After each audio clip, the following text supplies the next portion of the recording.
Hello, everyone. My name is Kenya Miranda Verdugo, and I am the Smart Justice Program Manager with the Michelson 20mm Foundation. Thank you for joining us for this conversation where we are introducing California's best practices, pathways from prison to college. Before we begin, and as we give folks a few minutes to hop on Zoom, I would like to share a bit of background on our foundation and describe what we have in store for you today. Founded by Dr. Gary K Michaelson and Alia Michelson, the Michelson 20mm Foundation is a private nonprofit foundation organization that seeks to accelerate progress towards a more just world through grant making, programs, and impact investing. 4 years ago, we launched our Smart Justice initiative to leverage higher education as a catalytic force for transforming the lives of justice-involved individuals while also reforming the justice system itself. We work to transform the communities impacted by our country's punitive legal system to forge brighter, more prosperous futures via education. Today, you will hear from subject matter experts who have experience with helping incarcerated students legislatively, educationally, and institutionally. The panelists are also members of the Smart Justice think tank, which is a coalition of higher education champions and directly impacted leaders in California. The Smart Justice think tank developed a guiding framework to inform a common agenda for scholars, advocates, practitioners, legislators, and reentry organizations in post-secondary higher education, both in prison and on-campus programs. This framework is what we call best practices, pathways from prison to college. As a note, the opinions expressed in this webinar are each participant's own perspective, which in no way represent the opinions or views of the Michelson 20mm Foundation. Before we get started, I would like to remind everyone that you will be able to ask questions via the Zoom Q&A function towards the end of the webinar. With all that said, it is my pleasure to now introduce our founder and co-chair, Dr. Gary K. Michaelson, who will make a few remarks to get us started.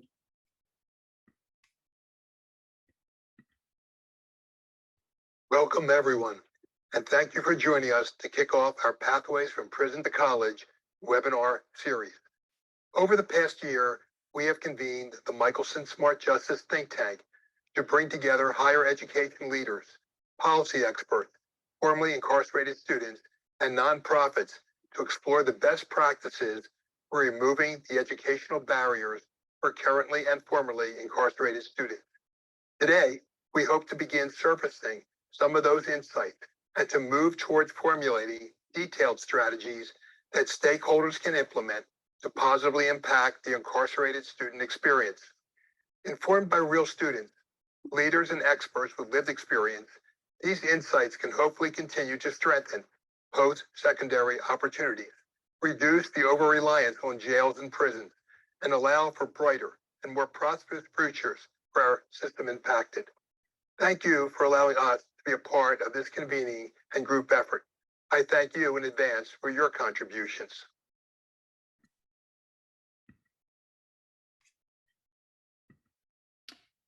Thank you, Dr. Michelson. I would also like to introduce our Smart Justice Fellow, Danny Murillo, who will share a few remarks on this work and moderate today's panel discussion.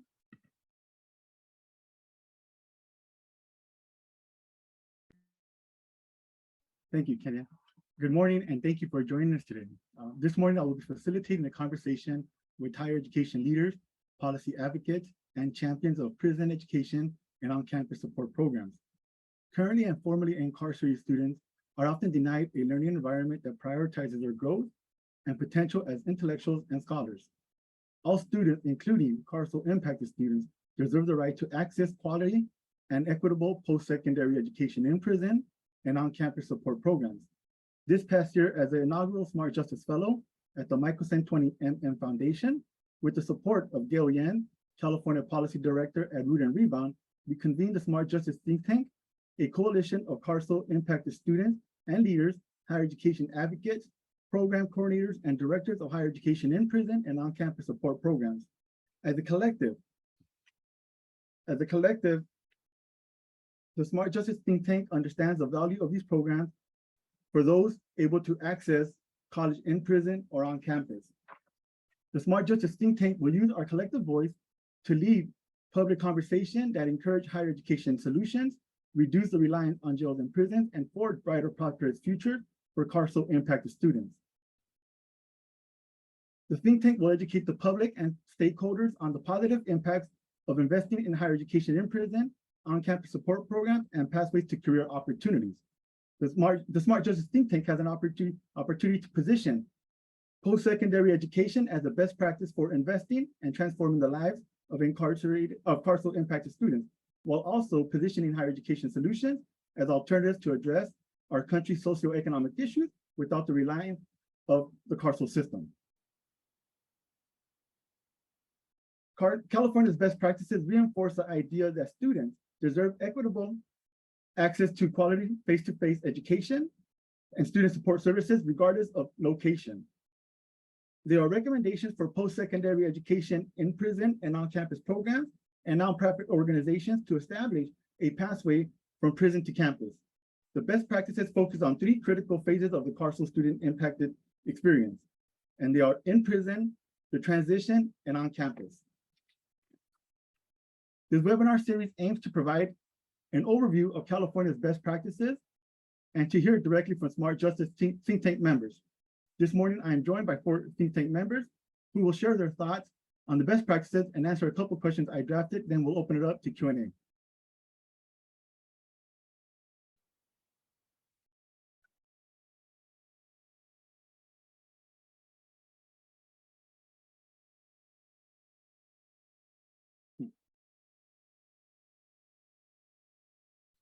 Can we, let me see, I'm trying to stop sharing.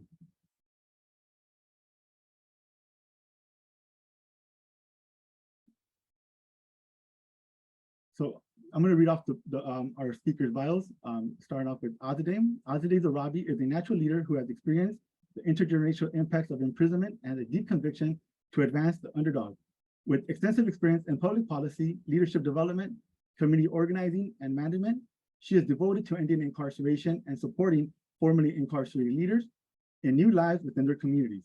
She is currently the executive director of the Underground Scholars at UC Berkeley, a program that provides recruitment, retention, and advocacy support to incarcerated and formerly incarcerated students. Welcome. Gail Yan is the California Policy Director at Rebound. Gail develops and executes the organization's policy and legislative agenda. She also analyzes state laws and correctional policies that impact currently and formerly incarcerated people. Before joining Root and Rebound, Gail served as the Senior Policy and Research Analyst at California Competes, Higher Education for a Strong Economy. She managed the organization's policy agenda and analyzed state, regional, local, and intergovernmental higher education and workforce policies. She also served as a Healthy Policy Associate for Children Now, responsible for conducting bill analysis and analyzing health, budget, and policy proposals. Gail started her policy career as an Assembly Fellow in the California State Legislature, where she worked in the office of Assembly Member Richard Gordon to staff legislation, implement policies, and analyze a wide range of issues in education, public safety, and child welfare. Martin Leiva is a program coordinator for Project Rebound at Cal State University San Marcos.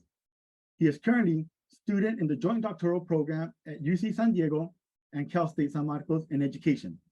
He holds an MA in sociological practice, a BA in liberal arts and psychology from Antioch University, and is a CAADE certified drug and alcohol treatment counselor. He has a strong passion for social justice and human rights issues. His current research looks at cell-block intellectualism, how knowledge happens in informal spaces and non-traditional academic ways. He has led training on best practices for working with formerly incarcerated individuals, emotional intelligence, and spiritual self-care. He is well known for his abilities with gang intervention prevention and meditation skills, and for helping those with drug and alcohol issues. Romero Ralston is Executive Director of Project Rebound at Cal State University, Fullerton, a student-centered program that supports the higher education and successful reintegration of the formerly incarcerated and those most harmed by the criminalization, gain equitable access to higher education. She also chairs the CSU Project Rebound Consortium Policy and Advocacy Committee and identifies as a Black feminist abolitionist. Romero Ralston earned a bachelor's degree with honors in gender and feminist studies from Pittsburgh College and a master's degree in liberal arts from Washington University in St. Louis after 20 years of incarceration. Merlin is especially focused on building power, sharing space, and empowering system-impacted Black, Indigenous people of color and women and other justice-impacted involved people from all backgrounds through the transformative power of post-secondary education and community building. She is a longtime member and organizer with the California Coalition for Women's Prisoners and serves on the leadership committee. Merlin sits on several national boards, including the Alliance for Higher Education in Prison, the Ed Trust, and Freedom Reads, also known as the Yale Million Book Project. In 2022, Merlin received a full gubernatorial pardon from Governor Gavin Newsom. Thank you, everybody, and welcome. So we're going to kick this off with, I have a question kind of to open up the conversation, and then I have some specific questions for each panelist, right? And then after that, we'll get into, take some Q&As from the audience, right? And I wanted to open up, and if you could kick us off, Merlin, how do you see this coalition, the Smart Justice think tank, driving policy work in serving carceral impacted students moving forward? Thank you, Danny, for the question. And thank you, Michelson 20MM, for gathering this group this morning to dig into this really important conversation. I think the answer to the question is clearly outlined in how we as a collective outlined our mission and purpose in developing California's best practices, pathways for prison to college. And I think it's evident, Danny, in how you approach gathering this group. It's a little dog in the background, with the support of Michelson and Root and Rebound. This coalition is truly diverse, and each person brings a unique experience and perspective to approaching this work through a lens of higher education, policy, and the impact of incarceration. Everyone is a scholar within academia and carcerality, with the majority of its members having served time in prison and who have completed college coursework behind bars and post-release, many of whom have earned graduate degrees. The group is also an intersegmental collaboration across all levels of post-secondary education that include faculty, students, program staff, and administrators. People who have been involved in higher education in prison and building pathways to college for formerly incarcerated people for many, many years. Driving education policy, I think, is the foundation of this coalition. In fact, we intentionally designed our work and invited people to the coalition who could do just that. With that said, we set out to position post-secondary education as a solution for investing in and transforming currently and formerly incarcerated students' lives, while also setting higher education solutions to reform our country's punitive legal system. The purpose of the Smart Justice think tank is to use our collective voices and power to lead public conversations, to encourage higher education solutions, reduce the reliance on jails and prisons, and I think really forging brighter, more prosperous futures for justice-involved scholars. I think a number of us on this call and probably in this audience today understand the transformative practices of education and how one can use it for social mobility and success. But this coalition, who included students and experts with lived experience, established, I think, a forward-thinking aspirational agenda to engage research and evidence-based recommendations through a progressive educational lens informed by data and best practices in the field. And California has been leading the way for many years. I think this think tank, engages, community colleges, state universities, the chancellor's office, of course, and other stakeholders and nonprofit organizations that work in public policy. And we do that really well. And I think, just to wrap up, when we created that pledge, Danny, I think that really hit home to answer the question, how do you see this coalition driving policy? You know, it was a call to action. And I think that's what drives policy, a call to action and moving people forward in establishing, you know, what those policies should be. And if anyone on this call wants to take the pledge, it's really simple. All you have to do is commit to ensuring that all currently and formerly incarcerated persons have equal opportunity to succeed as a student. And you can do that in a number of ways. Finally, I'll just say that the Smart Justice think tank, you know, sets out to educate the public and stakeholders on positive impacts of investing in post-secondary education in prison, including on-campus support programs for formerly incarcerated students and creating more pathways to economic success. Thank you so much, Danny, for the question. Thank you, Romerlin. And Martina, if you would like to go next. And the question was, how do you see this coalition, the Smart Justice think tank, driving policy work and serving carceral impacted students moving forward? And when I say carceral impacted students, I'm talking about currently and formerly incarcerated. All right. Good morning, everybody. Thank you, Danny. Thank you to the Michelson Foundation for hosting this.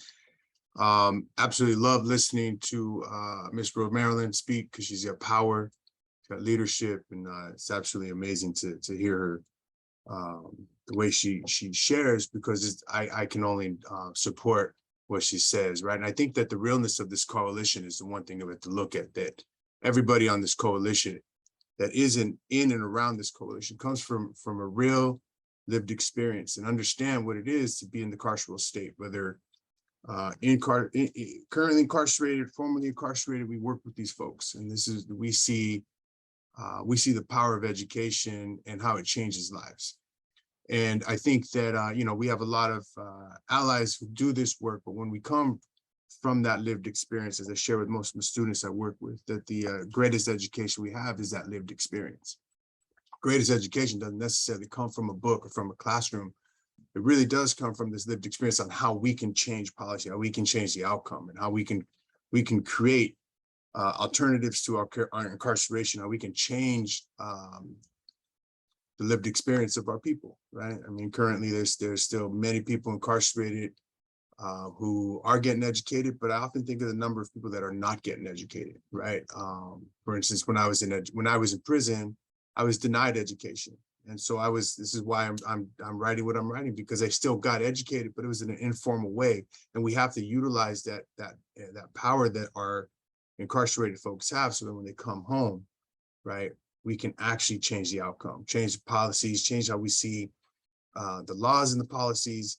And I think this coalition is in a foot in the right direction always. And the power that this coalition has, I mean, this is where we start to see the change, how we see it in the prison, reentry, and actually what we do on our campuses throughout the state, you know, and building a coalition, a team throughout the state that supports all of our efforts and region, right? It's a geopolitical issue, right? Not all regions are the same, but we can stand together within it. So I always look at the experience of this group, the knowledge of this group, and it's different because insider knowledge is powerful. Insider knowledge is completely powerful, and it can, you know, I always say that, you know, education is one thing, but knowledge is power, and this is where it's at, you know. And we all are different yet same lived experiences, and that's where it's at. So thank you for letting me share. I'm gonna keep mine brief, you know what I mean? Just because I love hearing from everybody. So thank you, Danny. Gail, if you would like to also answer the question, you need me to repeat it? No, I'm okay. Thanks, Danny. Yeah, no, thanks, Danny, and thanks, Michelson, for allowing R&R Root and Rebound to collaborate with you to form the Smart Justice think tank. It's been really great to meet and work with all of the panelists on this webinar and the future ones. But I pretty much will just agree with Romerlin and Martin's points in that, well, Root and Rebound, we serve on the reentry point where we support formerly incarcerated people who are coming home. I think because we're more focused on them coming home, we kind of try, or not, I guess like kind of miss like the folks who are like currently incarcerated or like before they even get into the incarceral system. And so I think this coalition is unique in that it's made up of not just community-based social justice organizations like ourselves with policy advocacy experience, but there's also higher education and directly impacted leaders who bring their expertise and, just like Martin was saying, their lived experiences, which are extremely important to come up with policy solutions collectively that better support currently and formerly incarcerated people in their educational journeys. And so to me, I think if any coalition can drive forward policy work, it's this one.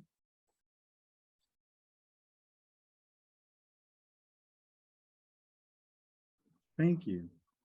Azade?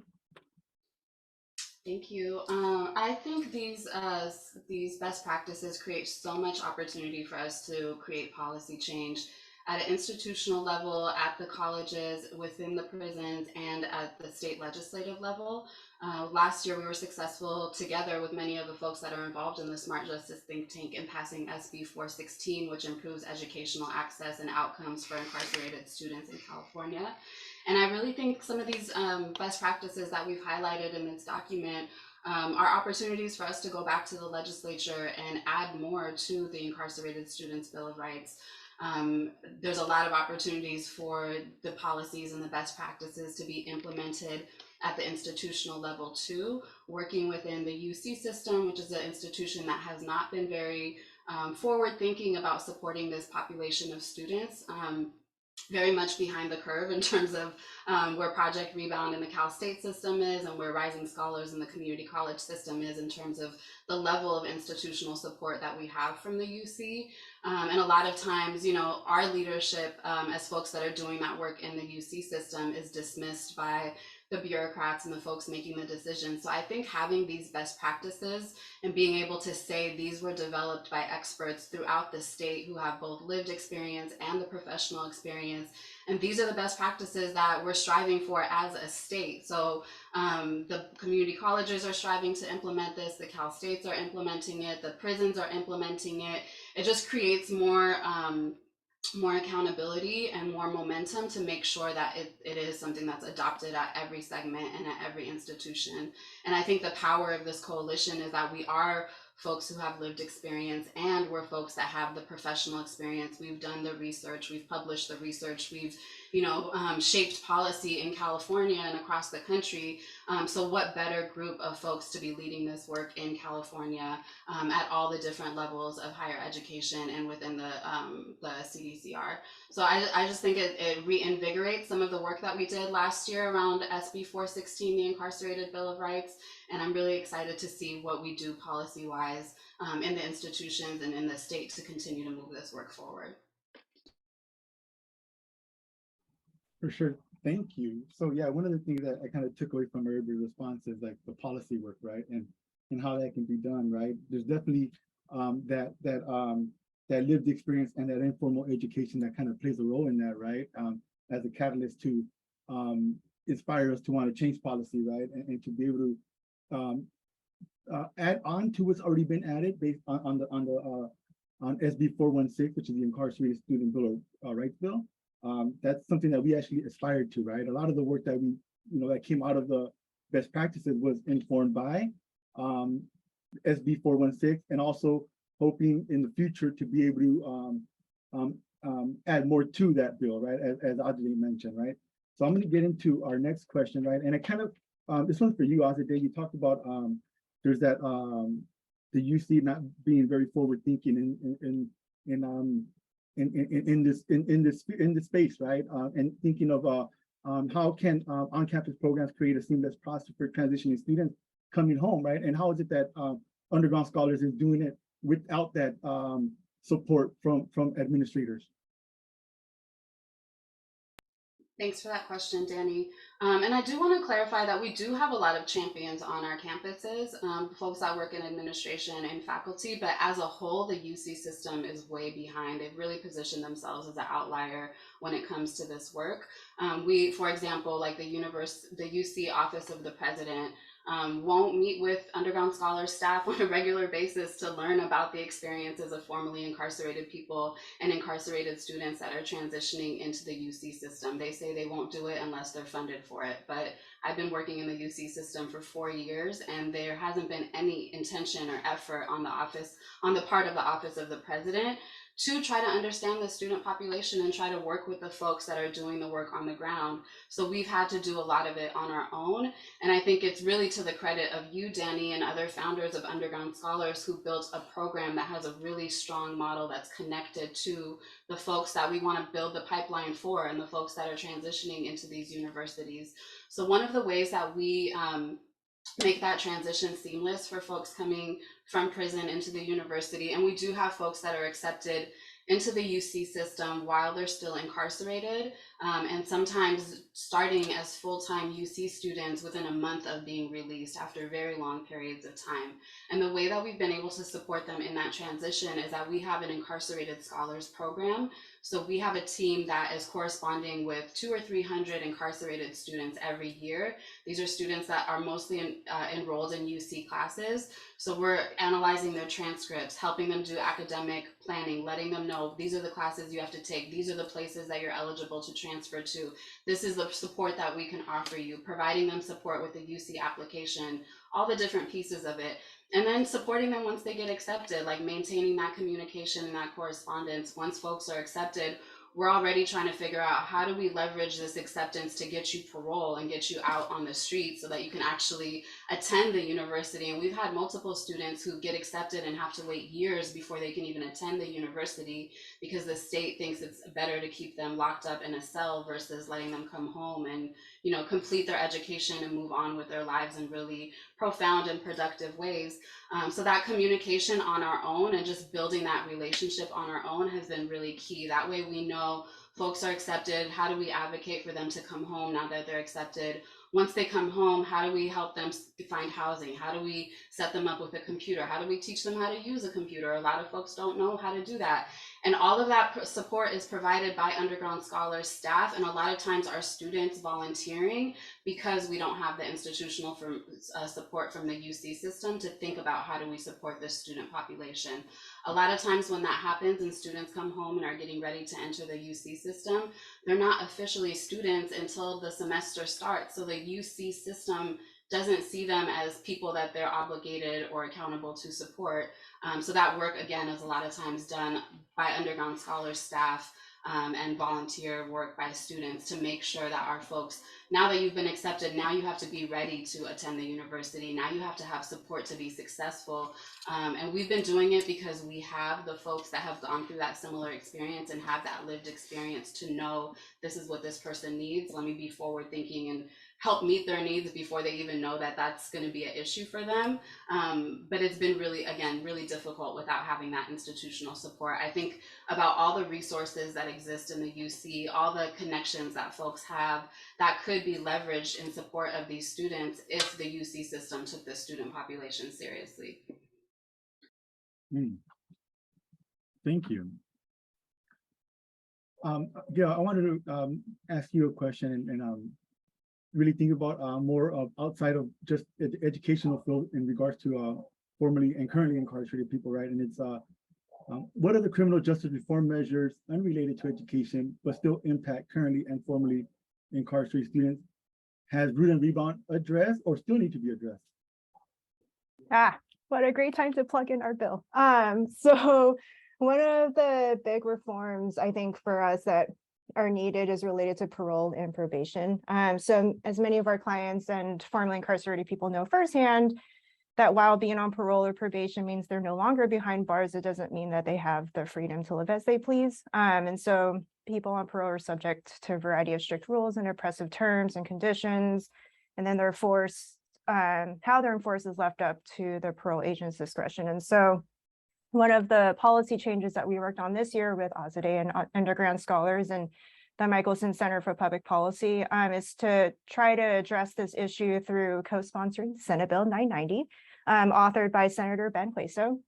So the bill would amend parole transfer practices to allow people on parole the option to transfer from prison directly to the county where a post-secondary educational or vocational training program opportunity is, or a work opportunity or a housing opportunity, or where their family is located, rather than to the county of their last legal residence. And so for us, this way, there are more relocation options for formerly incarcerated people.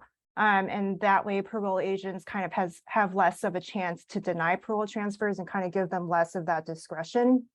And so the bill currently is awaiting Governor Newsom's signature, hopefully soon. And that's but there's definitely way more to be done specifically around parole and probation reform, but that was just one of the things that we wanted to try and tackle this year.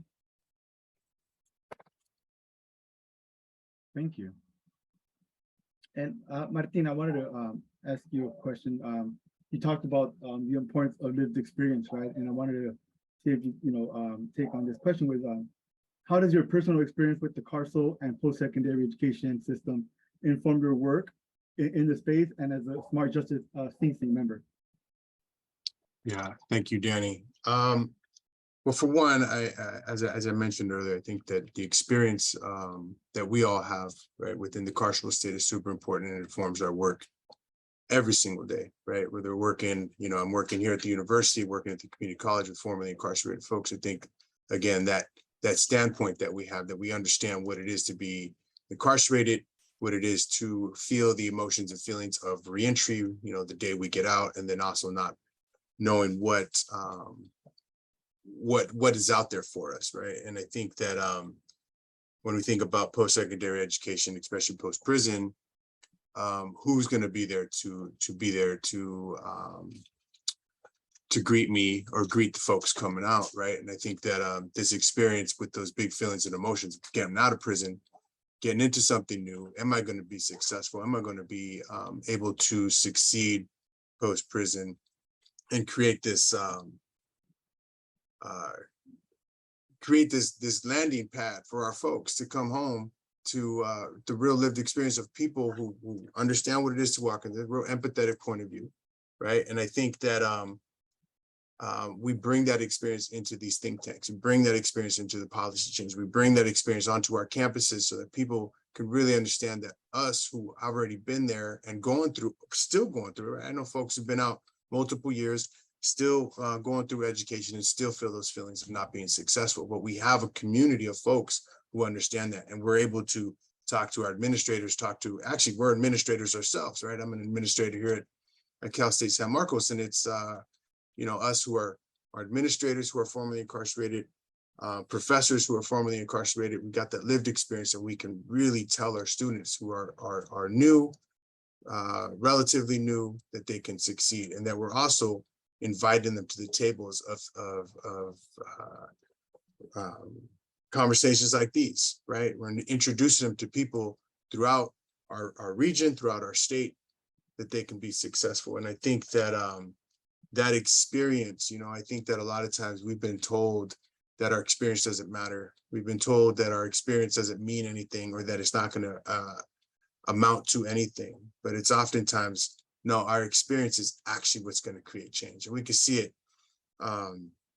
The work, SB 990. I mean, I'm glad that Gail mentioned that, because that's super important. Oftentimes when I think about my work in the community college, which I absolutely love, how do we turn our community colleges into outpatient treatment centers for our folks, so that parole and probation can recognize that the community college is probably the safest place for people when they come home, right? That the community college has everything we need to succeed post-prison. And how can we actually create these spaces, right? And that, I'm not a big fan of the word reform. I'm just putting it out there. I'm a big fan of the word abolish. We got to remove the system and build it back up so that it's equitable, fair, and just for everybody, right? And I think that reform just kind of like changes a couple nuts and bolts, but I think that we need to really tear down our systems and rebuild them so that they are, again, fair, just, they empower folks, and they are equitable for everybody, right? And I think that my experience with prison, reentry,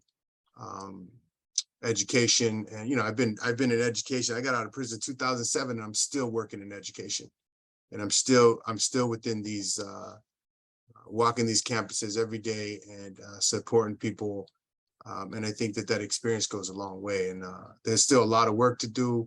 And you know, the beautiful thing is ever since I got out, the group's just getting bigger, the power of the mind gets bigger, the power of the coalitions get bigger.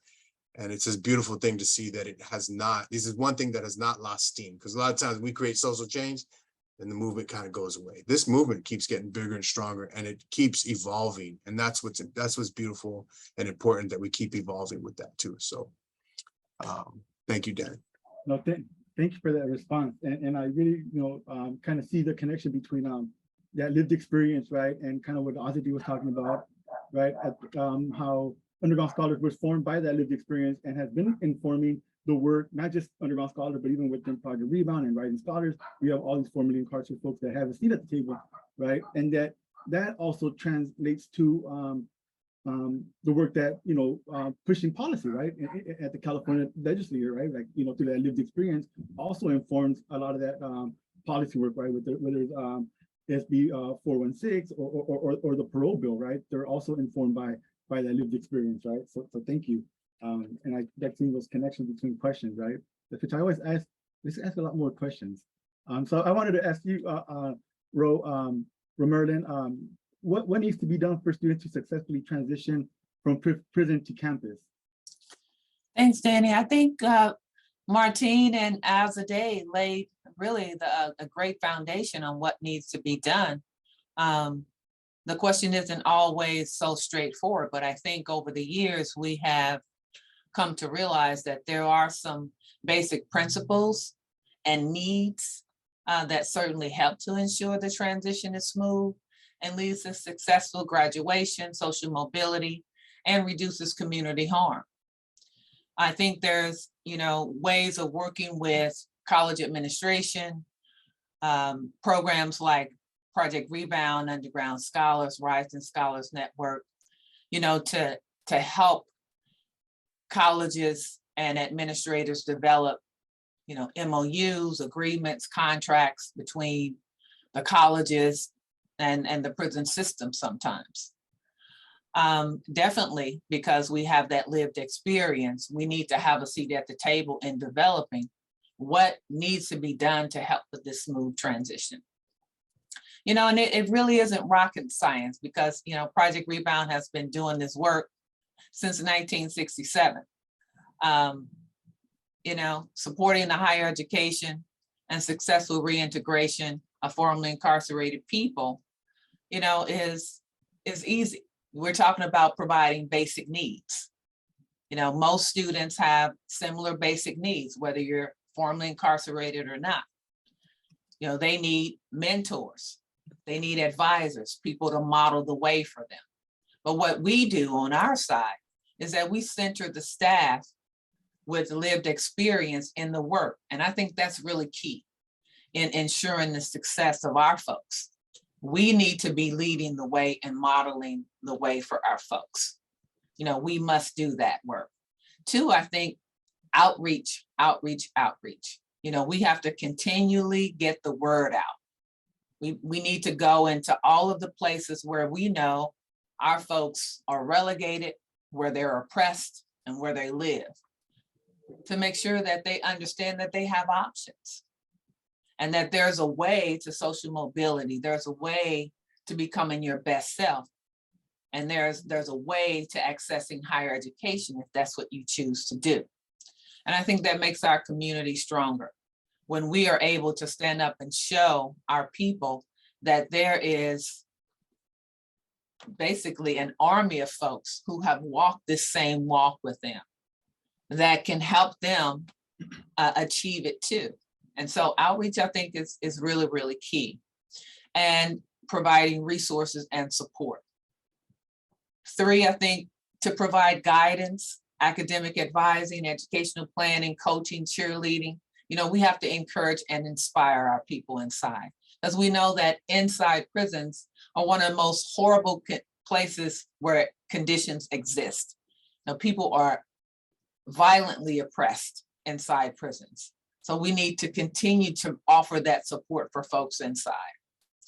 And then I think having resources and support with enrollment, admissions, leadership development, professional development, access to scholarships and fellowships, so that we're not saddling folks with loans and debt so that they can achieve education. I think it's really, really important. And then lastly, I'll just say, because so much has been said already, is that we have to do what we say we're going to do. You know, we have to walk the walk and talk the talk. We have to be creditable. We have to be leaders in this field. You know, we have to be able to produce what we say we can produce. You know, I think that's really key in doing this work. And I think that's what has happened over the years and why things have grown the way that they've grown in California. To Martine's point, you know, there's more and more people in this movement and in this space, and it's becoming more and more robust with folks wanting to do this work because we are delivering what we say we can deliver. Thank you. Thank you. And I think, you know, to that point of, you know, California, for the most part, like we're leading that work. I know for the most part, also, when it comes to the on-campus stuff, right, like we're really ahead of the curve, right? But I think, you know, one thing that we would want to take away from this is not a question that I'm asking here, right? But it's like, how do we coalesce all of these three segments, right? To be able to do this together, right? And I think the best practices are attempting to do that, right? To be able to bring the in-prison, on-campus, create that pathway, that intersegmental collaboration, right? Between the community colleges, the Cal State and the UC, not just on the inside, but also on the outside, right? Because now we have folks that are transitioning from Cal State, you know, from the CSUs to, you know, Martin's is the point, right? He was in CSU, now he's in adult program, right? And folks are transitioning back and forth for PhDs, law school or whatever, right? And so I think really, you know, we can't answer that question here, right? But thinking about how do we get to that, right? How do we get to that point where we can coalesce all of these different intersegmental institutions to really truly collaborate in supporting that transition, that pathway, right, from prison to college, right? And that was kind of we have about 20 more minutes, and I wanted to open up to Q&A. I want to say thank you to our panelists. I appreciate all of your thoughtful responses. And there are some questions in the Q&A that I'm going to be pulling from. The first one, will we be analyzing data to understand current criminal justice related trends across state systems, or developing new effective policy options and projecting their impact on budgets? And I would say more the second, right? Developing our goal first, right now, we want to go and inform, you know, higher education stakeholders, legislators, you know, that these are the best practices, and you know, and the hope is that there would be interest from folks who might want to take up a policy issue, and how do we support that, right? And if there's, you know, it could be whether someone within the coalition or someone outside that feels strongly about certain practices that need to be codified, we want to support those organizations to be able to move some type of policy agenda forward, right? Let me see. And another question, there's comments. I'm looking for questions. And there is a question from Desiree Andrea. How easy was it to re-enter back to society? Was there a culture shock for you? So I'm assuming that might be directed to Martin, you know, because you talked about the direct experience, right? Not sure if you want to take a shot at that. If it was a culture shock, it still is. You know what I mean? Like, yeah, I mean, I think reentering it's back into society. And I think for me personally, it is a culture shock, because you get, prior to prison, you're living a certain way. You go to prison and you kind of reinforce these ways, and you try to dismantle all these ways that you were born and raised into as a born regular. And there's a lot of things that I had to dismantle and take apart, particularly my, you know, the patriarchal ways in which we were taught that were normalized, right? And that there's so many things, right? And then when you come into education, you learn how systems work. I think I'm answering this question correctly. It is. It's a culture shock, and it's a different way of life to be able to, quote unquote, and I'm very proud to say this, I'm more like a square now. And I think that I think this way of living actually institutes and gives people permission to change as well, to let down our guards, to be open and to be empathetic to the intersectionalities of life, right? And I think I can get really big into that. You should come take one of my classes because we talk a lot about dismantling patriarchy and really being, you know, who we genuinely are. But I think, yeah, there's definitely a culture shock, and I love seeing it when students come home and they come onto a campus for the first time and they're just like in awe of, like, you know, can I be successful? Can I do this? And I say, yeah, we put our best foot forward. And I think for me, it's not you put your best foot forward. It's like we put our best foot forward, because they're not going to walk by themselves, and they're not going to. It's a beautiful thing when you see your students have the lights go off or go on, and they're like, I got this. And then all of a sudden they're mentoring and role modeling for other folks what it is to be proactive in their lives, right? And the beautiful things that come from it, the unification of family, the clean and sober time, the A's and the B's that start to continue to be a constant in their life. And that's, you know, they feel empowered. And I think that I felt that, and it's beautiful to see that happen in others. So I don't know if I answered your question, but that is, it's always a culture shock too, especially when you walk into a meeting with the president of the school and you realize that you're the voice at the table. That's a culture shock, right? Or you walk into parole and probation, and you have a meeting with them. You're like, this is something I would have never thought would have happened to me, or the chief of police. Not that I want to roll with these folks, but I want to be the voice of the table because I want them to know that the voice of the incarcerated and the formerly incarcerated is there, and it's important. So I think, I don't know if I answered the question. We good. You know, you made an interesting point, right? Like, how do we negotiate that, right? As you know, as abolitionists, right? You know, there's people like, oh no, we don't sit at the table with police. But you know, at the same time, as I know, if I was still in the shoe, and people were out here fighting for me, and they had to sit at the table with some of these folks, right? Like, yeah, sit at the table, make it easier for me to get out of there, right? So how do we negotiate that, right? And maybe it's not a question for now, right? But just something to think about, right? And it's something that we have to be addressing in our work, right? Yeah, and just one comment on that, because we do negotiate that every single day, right? I mean, I was property of the state for the longest time. The state owned me, right? In the county, the jails, the prisons, like, we're property of the state. So we become this, like, I'm not trustworthy of the state, but all of a sudden I'm working for the CSU system. I'm working for the state now.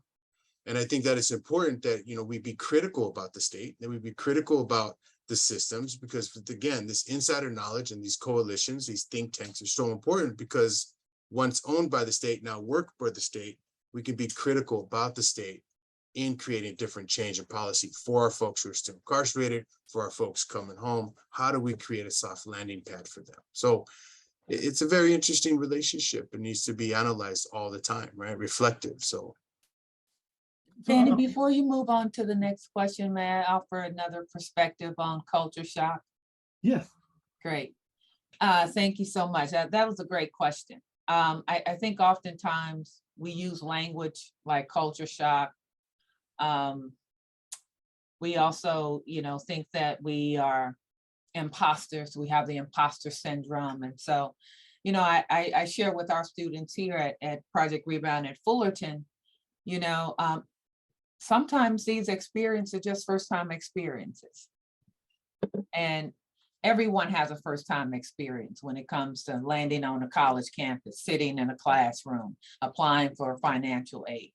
And so sometimes I think it's our perspective that creates fear, anxiety, sometimes a bad connection to, you know, trying something new.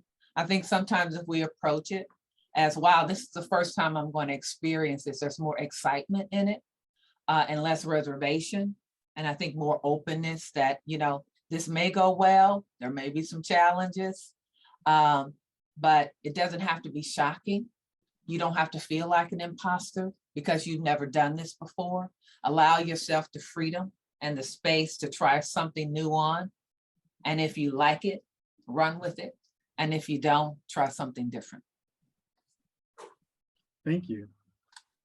And I wanted to ask a question of everybody that's asked in the chat.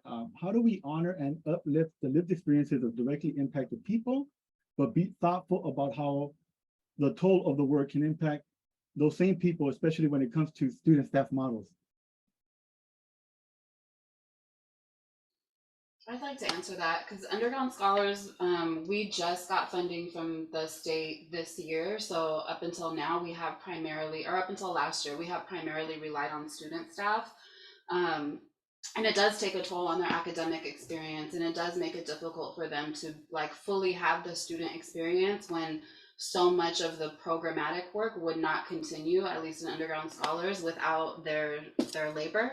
And I think that's another big reason why it's really important to have buy-in from the university, and for the university to be like aligned with these best practices, because once you start really respecting the expertise of the folks that have most proximity and have been doing this work, and you start to listen to them, things like that can change. So we've had like issues with student staff that have a lot of hours that they have to work, especially supporting transfer applicants right around the time when finals are due. And we rely on that student staff to do that work. But at Berkeley, we have a really good partnership with admissions. They respect our leadership. They work with us really closely on our admissions stuff. And so this extra support that they're able to offer our students with technical assistance when it comes to really complex transcripts from prisons, or doing that last reading right before the finals come, that helps build the capacity of our whole program. And we don't have that on all the other campuses. We have that at Berkeley because we've been doing that work. And I think for other campuses, it creates a challenge when you have practitioners or higher ed administrators and professionals that say, like, we've been doing this work for 10 years, 20 years, we know how it goes. They don't know how it goes when it comes to incarcerated and formerly incarcerated students. If they did, our schools would be full of incarcerated and formerly incarcerated students. And so in those ways, it's really important to listen to us when we're saying, this is what we need. This is the support that our staff needs. This is the support that our student staff needs. These are the program models we need to implement so we can maximize our capacity and not fully rely on student staff to do the work.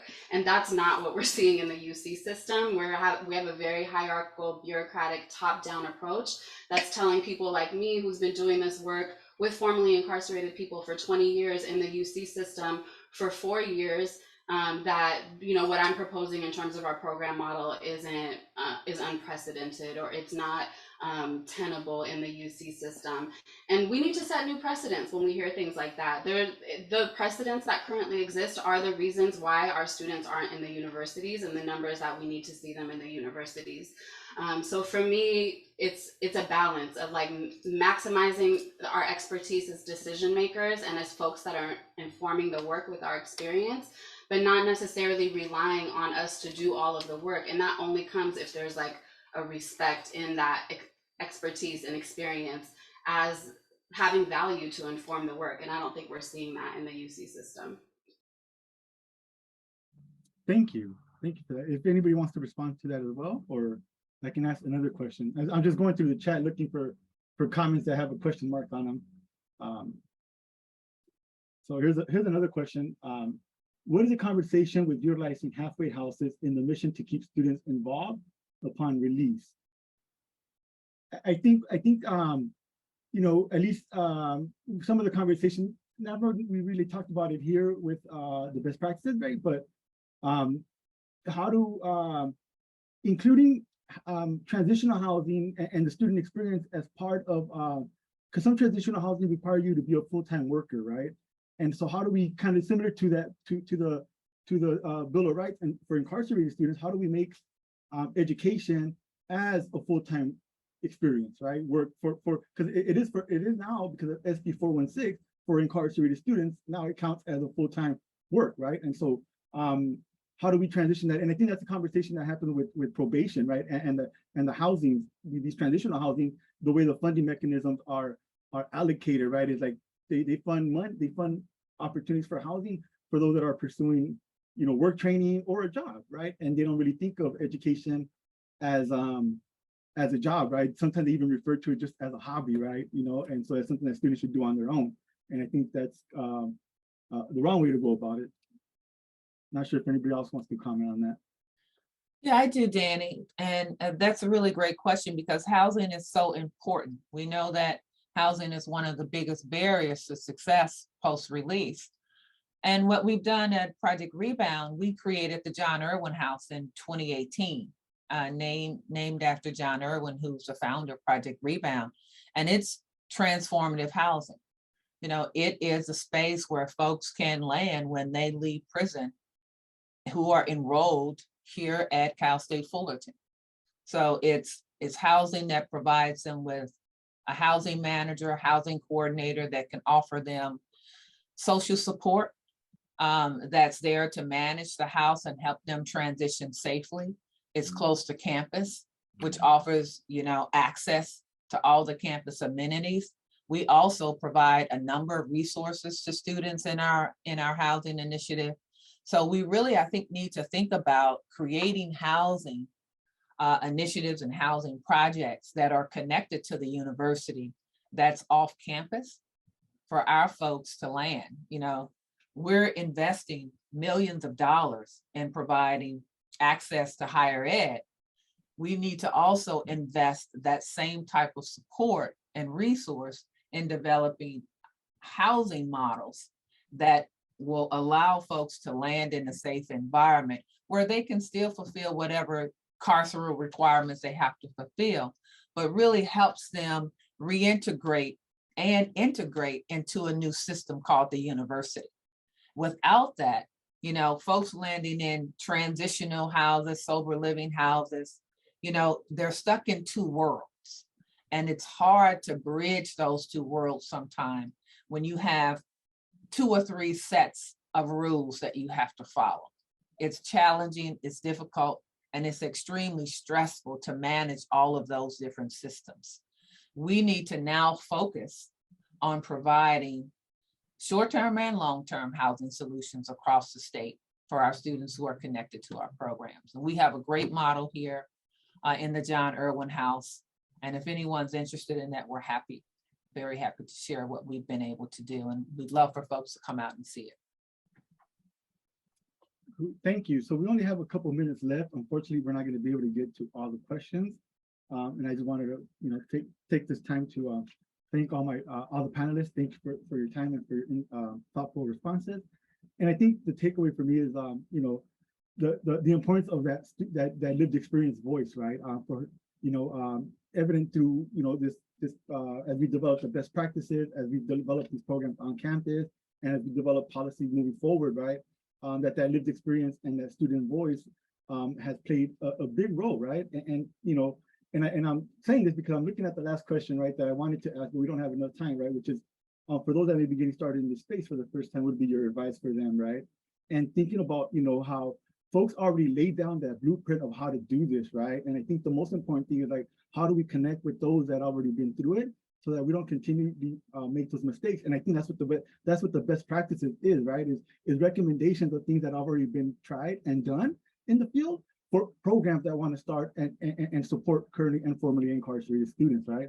And so, you know, and so recognizing that work has been informed by that direct experience and by that student voice, right? And recognizing that our students are leaders, right? And we need to create opportunities for them to be able to step into that leadership. So thank you very much, everybody. I'm going to go ahead and pass it over to my colleague, Kenya, who's going to have a few words and before we wrap up. Thank you and have a good day. Yeah. Thank you so much to all of our panelists for the very insightful conversation. We also want to extend our gratitude to the audience for attending this robust discussion that will hopefully serve many incarcerated and justice impacted students and communities. We will be posting the recording of today's discussion on our YouTube channel, the Michelson 20mm Foundation, by tomorrow. We will also be having our next webinar as a part of this series in November, and you can stay engaged for updates on the date of that by signing up for our newsletter, which is at 20mm.org, to receive news and updates about our Smart Justice Initiative, as well as our other events and programs. If you are interested in signing up for our pledge and downloading the mentioned best practices, we will be dropping a link to both of those in this chat. We again want to extend our gratitude and thank you all for taking the time to join us today. We hope you have a great rest of your day.